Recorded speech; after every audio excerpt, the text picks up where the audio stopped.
She was fine 5 minutes ago. You were laughing together. Everything felt easy. And then something shifted. Maybe you mentioned a coworker. Maybe you liked a photo. Maybe you just glanced in a direction she didn't appreciate. And now, silence. One word answers. That energy in the room that feels like you did something wrong, but nobody will tell you what. You replay the last hour in your head. Nothing. You find nothing. Here's what most men don't realize. That shift wasn't random. It wasn't crazy. It wasn't even about you. Not really. It was psychology. And once you understand what just happened beneath the surface, you'll never be confused by these moments again. Today, I'm going to walk you through the psychology of jealousy in relationships, why it happens, what triggers it, the signs most people miss, and exactly how to respond in a way that protects your peace and actually strengthens your connection. This isn't about blame. This is about understanding. Let's get into it.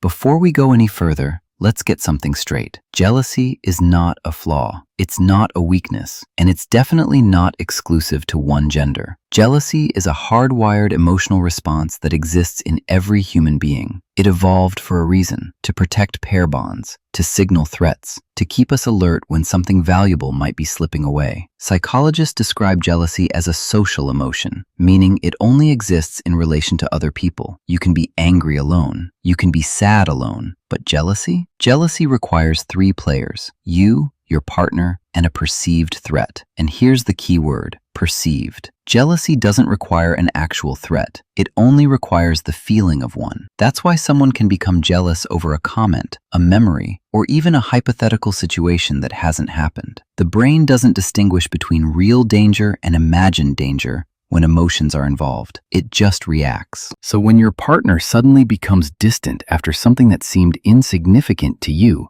understand this. In their mind, something felt significant. The emotion is real, even if the threat isn't. This doesn't mean you're responsible for every emotional reaction, but understanding this foundation helps you respond with clarity instead of confusion.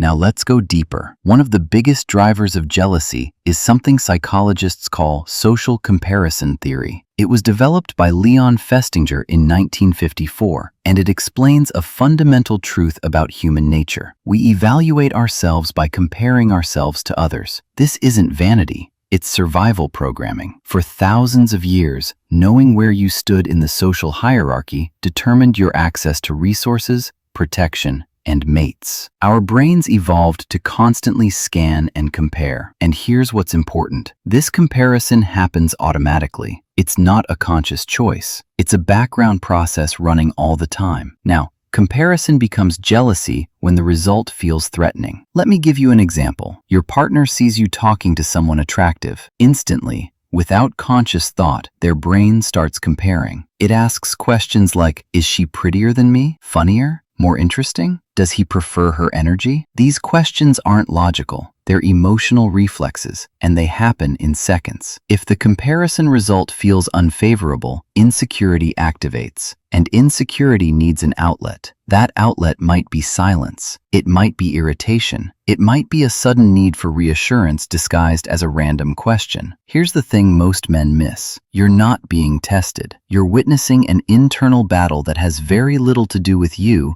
and everything to do with a deeply human need to feel secure, valued, and chosen. When you understand this, those confusing moments start to make sense.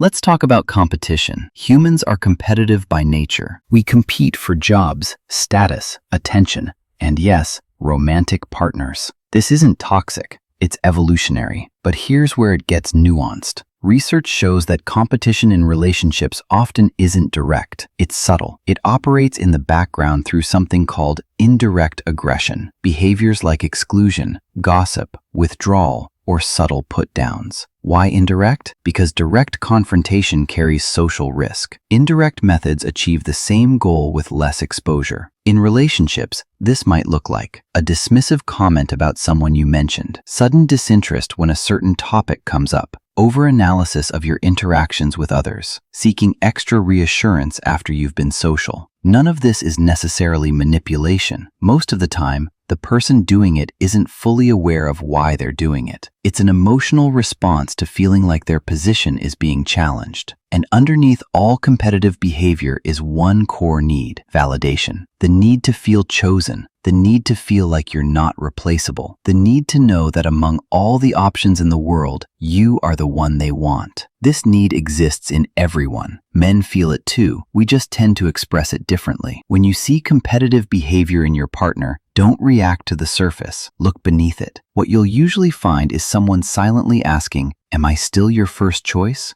How you answer that question, not with words, but with consistency, determines everything.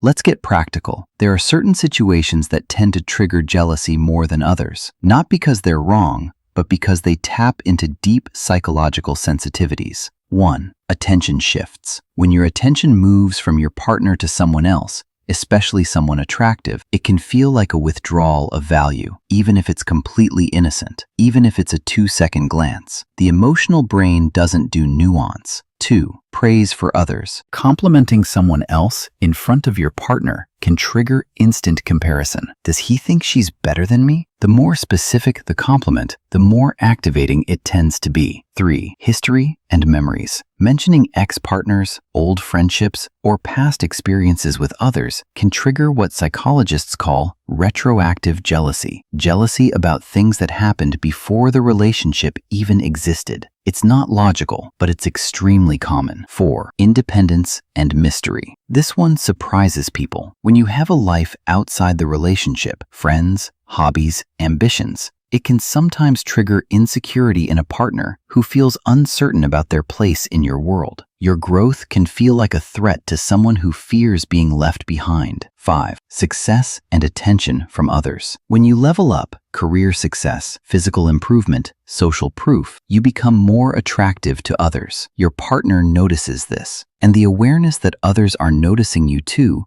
can activate protective jealousy. None of these triggers are your fault, but knowing they exist helps you navigate with awareness.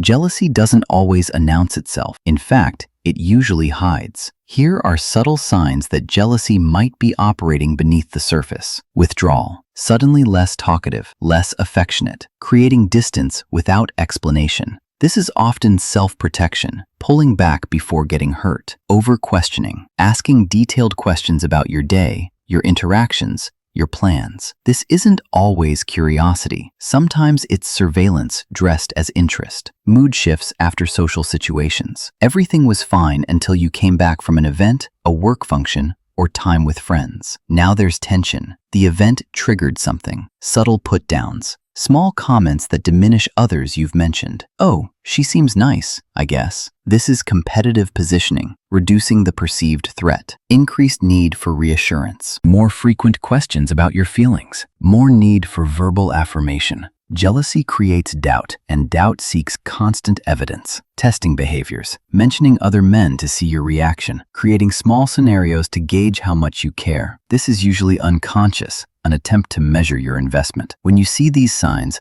resist the urge to react with frustration. Recognize them for what they are: expressions of insecurity looking for safety.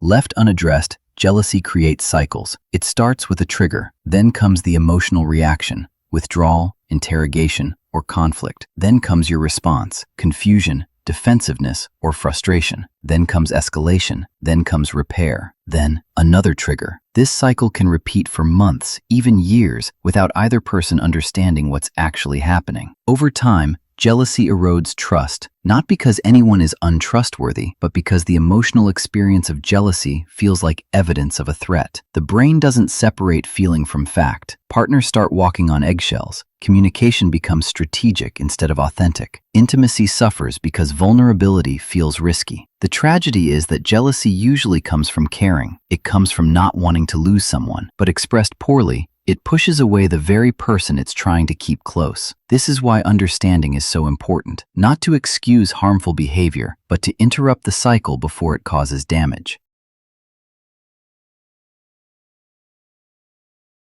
So how do you actually handle these moments? 1. Don't react, respond. When you sense jealousy operating, pause, breathe. Remind yourself that this isn't an attack. It's an emotional experience looking for resolution. Your calm is powerful. 2. Acknowledge without over-explaining. You don't need to defend yourself against every insecure thought, but a simple acknowledgement goes far. I hear you. I understand why that might have felt uncomfortable. Validation isn't agreement. It's showing that their feelings are seen. 3. Provide reassurance through consistency. Words help, but actions matter more. Consistent behavior over time builds security. Show up. Follow through. Be where you say you'll be. This creates safety that no single conversation can. 4. Set boundaries with compassion. If jealousy becomes controlling or accusatory, you have every right to set limits. I want to understand how you feel, but I'm not okay with being accused of things I haven't done. Boundaries aren't walls. They're guidelines for respect. 5. Invite honest conversation. When the moment is calm, create space for real dialogue. I've noticed some tension around certain topics. Can we talk about what's underneath that? Most people have never been invited to explore their jealousy without judgment. Offering that space can be transformative. 6. Know when it's too much. Healthy jealousy is occasional and manageable. Toxic jealousy is constant, controlling, and exhausting. Know the difference. Your peace matters too. Here's what I want you to take from this. Jealousy is not a mystery. It's not madness. It's a deeply human response to the fear of losing something valuable. When you understand the psychology, the comparison, the competition, the need for validation, you stop being confused and start being aware. And awareness gives you choice. Choice in how you respond. Choice in how you communicate. Choice in what kind of relationship you build. You don't have to have all the answers. You don't have to fix every insecurity, but you can offer something powerful, understanding without judgment, presence without defensiveness, and strength without coldness. That's what great partners do. That's what secure relationships are built on. Now you know what's really happening beneath the surface. Use it wisely.